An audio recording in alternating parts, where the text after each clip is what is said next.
Bonjour, c'est Bertrand de la chaîne Investir sur le long terme.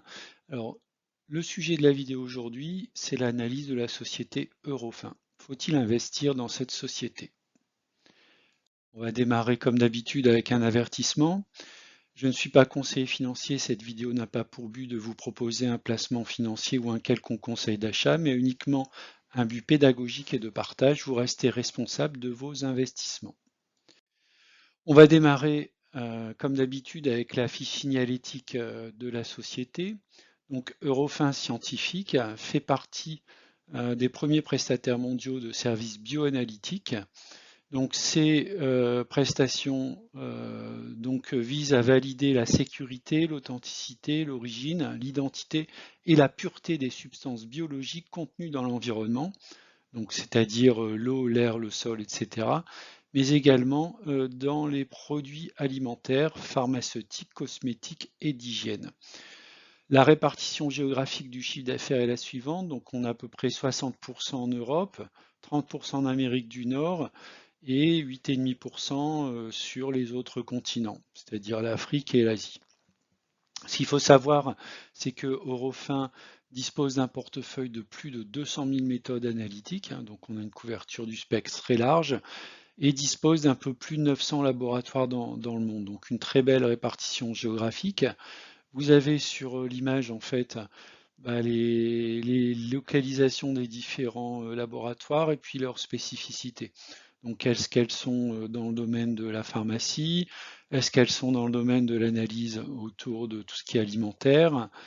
Voilà. Est-ce qu'on est sur l'analyse du génome, sur les tests des produits, les analyses environnementales? Donc vous avez vraiment une répartition complète.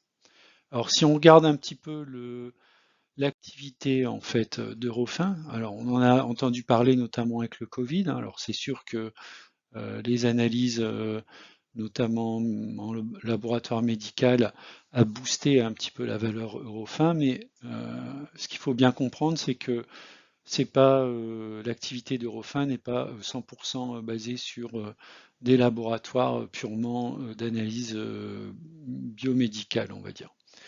Donc trois grands types d'activités, trois grands secteurs, l'agroalimentaire, l'environnement et l'analyse pour le bâtiment. Donc si vous regardez en fait pour chacun de ces grands secteurs, on voit que l'activité est très diverse, hein. Donc, sur l'agroalimentaire, donc on aura de la formation, du conseil et de l'audit. On va voir par exemple dans le marketing des études sensorielles et des études consommateurs. On va avoir une présence dans tout ce qui est institut médico-légal, dans l'hygiène hospitalière, également tout ce qui sera materials et engineering. Si on regarde également donc, sur les agrosciences, le biopharma, la biologie médicale, le nucléaire, hein, notamment autour de tout ce qui est analysé sûreté, la tribologie, je vous avoue, je ne sais pas ce que c'est.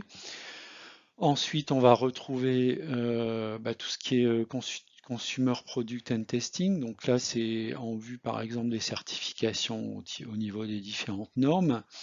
L'analyse des matériaux des combustibles et également tout ce qui est prélèvement pour le bâtiment, hein, tout ce qui est analyse, par exemple, présence d'amiante, etc.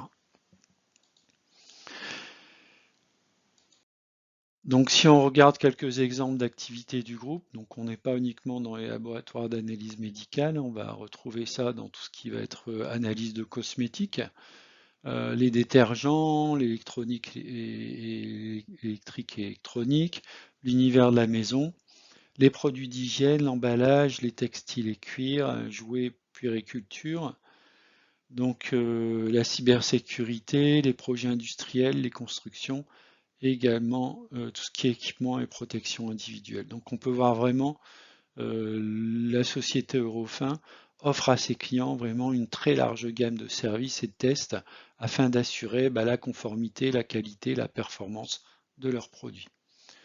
Donc on est vraiment présent dans tous les secteurs et tous les domaines d'activité avec cette société Eurofin Scientifique.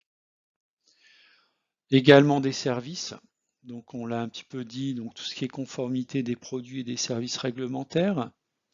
Également faire des tests pour vérifier que les produits correspondent bien, on va dire, à ce qui est listé dans la composition du produit. tout ce qui est certification et agrément, donc que ce soit dans le domaine médical, dans le domaine par exemple de la certification pour les jouets pour enfants par exemple, les agréments également par rapport à tout ce qui est hygiène et sécurité, également donc certification des produits, que ce soit des normes qui sont européennes ou extra-communautaires. Des inspections, donc on peut faire tout à fait des inspections par exemple dans les domaines industriels pour vérifier voilà, un taux de, je sais pas, un niveau satisfaisant répondant à des normes industrielles par exemple, de l'audit, également de la formation, former ses clients et sensibiliser les clients eh bien, à des normes ou des niveaux de certification. Du digital à la cybersécurité également, tout ce qui est RSE, développement durable, qui est un marché très porteur. Alors si on regarde maintenant côté finance, les chiffres clés de l'entreprise, donc c'est une entreprise qui se développe, hein, on voit une évolution du chiffre d'affaires, donc on part de 5 milliards 4 en 2020, avec des prévisions à plus de 6 milliards 6 en 2023. Avec des résultats nets qui devraient également continuer à évoluer. Alors, on voit une petite décrue en 2022 liée au fait que les années 2020 et 2021 ont notamment été portées par les analyses, boostées par les analyses autour du Covid. On voit qu'une prévision de bénéfice net par action est en constante croissance, donc c'est plutôt positif. On gardera également tout ce qui est trésorerie ou dette. Donc la société est relativement peu endettée par rapport à son chiffre d'affaires, de l'ordre de 1,6 milliard pardon, si on enlève les investissements. Donc on a un ratio d'endettement qui est tout à fait correct en fait pour ce type d'entreprise qui est en forte croissance. En termes de PER, on est sur un PER moyen de l'ordre de 14,9. Un payout ratio, puisque c'est une société qui verse du dividende de l'ordre de 20%, donc c'est tout à fait viable. Donc on a parlé du free cash flow, de l'ordre de 1,6 milliard. Une croissance donc du chiffre d'affaires de l'ordre de 20%, alors même si ça a été fortement boosté, bon, on peut à peu près estimer qu'on peut avoir une croissance du chiffre d'affaires de l'ordre de 10%. Des earnings per share, donc de l'ordre de 35%, c'est la moyenne sur les 5 dernières années, et un dividende en croissance de 50% sur les 3 dernières années, avec une marge nette de l'ordre de 12%.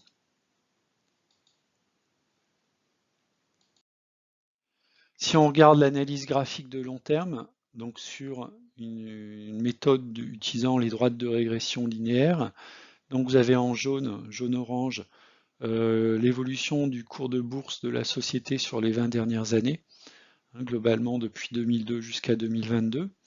Donc vous avez dans la colonne valeur la valeur de l'action, l'évolution de l'action. Donc c'est bien la courbe en orange. On a vu qu'il y a un pic quand même en 2021. Donc si vous aviez acheté l'action, on va dire en 2021, je pense que vous l'avez un petit peu surpayé. Et puis vous avez la valeur linéaire de l'action dans le temps, donc qui est représentée sous la forme d'une droite. Droite de régression, c'est la droite rouge. Donc selon la droite de régression linéaire, le prix théorique est de 66 euros, hein, c'est à peu près le cours actuel, on est à 66,40 euros. Donc on est à peu près autour de son cours. Moi ce qui m'intéresse c'est la pente. Donc 4,06, comme on a une analyse annuelle, c'est à peu près ce que gagne l'action en moyenne par an, 4 euros. Et le deuxième paramètre qui est 0,86, qui est le coefficient de corrélation.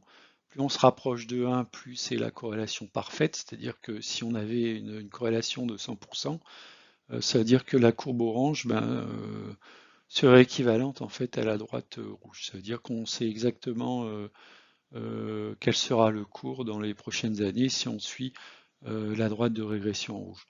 Donc on peut voir qu'aujourd'hui, selon la méthode de la régression linéaire, un cours de 66 euros, ce n'est pas un cours bon marché, ce n'est pas non plus un cours trop cher, hein, ça correspond à un historique globalement pour cette valeur. Maintenant, si on regarde une analyse purement graphique, alors cette fois-ci, j'ai mis en vert en fait ce qui pourrait correspondre à un support de l'action. On voit que le support a été touché donc plusieurs fois en 2013, puis ensuite en 2015. De 2015, on va dire à 2018, on a connu une très belle évolution de l'action. Puis ensuite, de 2018, globalement, à 2019, donc une baisse de l'action. On est revenu toucher son support long terme. Et ensuite, on est reparti en fait de manière très très forte, et notamment avec la forte activité liée aux analyses Covid en 2020 jusqu'à peu près le début de l'année 2022. Puis on a actuellement, depuis le début de l'année 2022, une correction. Alors on ne sait pas jusqu'où va s'arrêter la correction. On pourrait tout à fait retourner sur son support long terme qui se situe autour des 42, 44 euros, ou alors repartir suite à une correction. Donc je vous ai mis donc en ce que vous voyez en plusieurs couleurs, en fait c'est un retracement Fibonacci depuis le plus haut 127 euros jusqu'au plus bas récent qui était autour de 29,87 € en 2019. Un retracement donc à 61% qui correspondrait à un cours autour des 67 euros. C'est le cours sur lequel on est à peu près actuellement. Là, ce que je vous ai mis globalement, c'est l'évolution du cours au niveau mensuel. Donc, je ne serais pas surpris en fait qu'on rebondisse sur les cours actuels et qu'on reparte si les marchés globalement repartent. Par contre, si les marchés corrigent, je ne serais pas surpris de voir l'action repartir en direction de son support de long terme qui serait autour des 42-44 euros. Ça pourrait être très bien le cas sur la fin de l'année 2023 par exemple. Alors j'essaie de calculer quelle pourrait être la valeur, en fait, la fair value en fait aux fins scientifiques.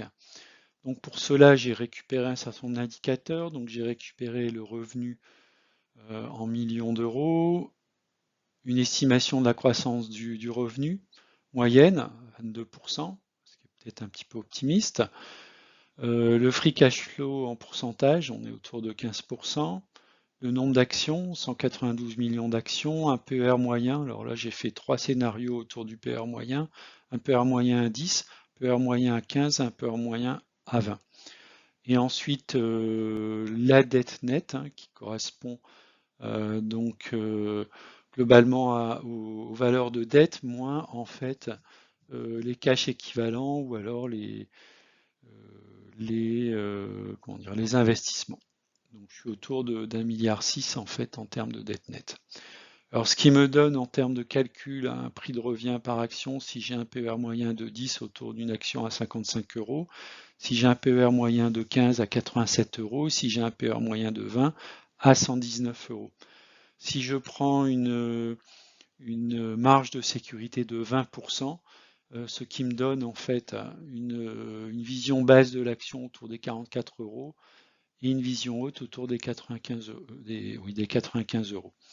Donc tout réside aussi sur le facteur autour de la croissance du revenu. Donc si on n'est pas à 22% de croissance, mais une target un peu moins forte, à 15%, bien sûr, on aura des cours qui correspondront plutôt autour de ma price target à 80%, plutôt que mon fair value au niveau du prix de l'action. Donc c'est un calcul tout à fait personnel, libre à vous de faire vos propres calculs, mais en tout cas moi ça me permet de comparer aussi par rapport à la fois à la droite de régression et également par rapport à l'évolution graphique de l'action dans le temps. Donc on voit qu'on n'est quand même pas si loin, on va dire, de la droite de régression notamment, qui donnait un cours à peu près entre 55 et 87 euros. Alors, basé sur ça, en fait, quelle est la valeur en fait sur mon PEA? Donc j'ai acheté récemment des actions Eurofin, donc j'en ai acheté 7 pour 463 euros, ce qui me fait un prix de revient autour des 67 euros. Je suis actuellement en légère moins-value de 5 euros, bon c'est anecdotique. Et j'ai mis un nouvel ordre à 44 euros qui correspond à mon fair value sur un potentiel de 80%. Donc voilà, donc si on détermine des zones d'achat, donc je suis entre 17 et 42 zones d'achat fort, une zone d'achat entre 42 et 66 euros. Hein. Moi je suis rentré en fait sur cette action à 67 euros, ce qui est une zone de conservation. J'allégerai éventuellement si on retourne dans une zone 76,95 et je vendrai toutes mes positions dans une zone 95-130 euros. Vous le comprenez, je suis en phase de construction sur cette valeur, donc il peut figurer parmi mes valeurs de fonds de portefeuille. On verra dans le temps. Voilà, est-ce que je vais continuer à investir dans Eurofin Scientifique? Bon, je pense que c'est une très belle entreprise de croissance. Compte tenu de mes différentes analyses à la fois graphiques, fondamentales et donc théoriques sur une droite de régression, je pense que c'est une valeur à conserver en fonds de portefeuille. Il faut être rentré vraiment sur un cours inférieur pour moi à 67 euros, bon, ce qui était le cas. Maintenant, on va renforcer effectivement si l'action est amenée à chuter fortement dans les semaines ou les mois à venir. On va alléger si elle est amenée effectivement à passer plutôt dans une zone 76-95 euros. Voilà. Après, il faut tenir compte du fait que c'est une société qui a profité fortement de la période Covid. Donc je ne serais pas étonné qu'on ait quand même des variations beaucoup moins fortes que celles qu'on a connues dans la période 2019-2022. Voilà, et moi, ma stratégie, c'est de renforcer sur repli pour faire baisser le PRU. Voilà, c'est la fin de la vidéo. Je vous remercie d'avoir regardé. Dites-moi ce que vous pensez également sur Eurofin Scientifique, même si j'ai déjà eu des commentaires sur d'autres vidéos ont proposé effectivement cette action à suivre dans le scope. Voilà, ben, je vous dis à bientôt et puis à une prochaine vidéo. Au revoir.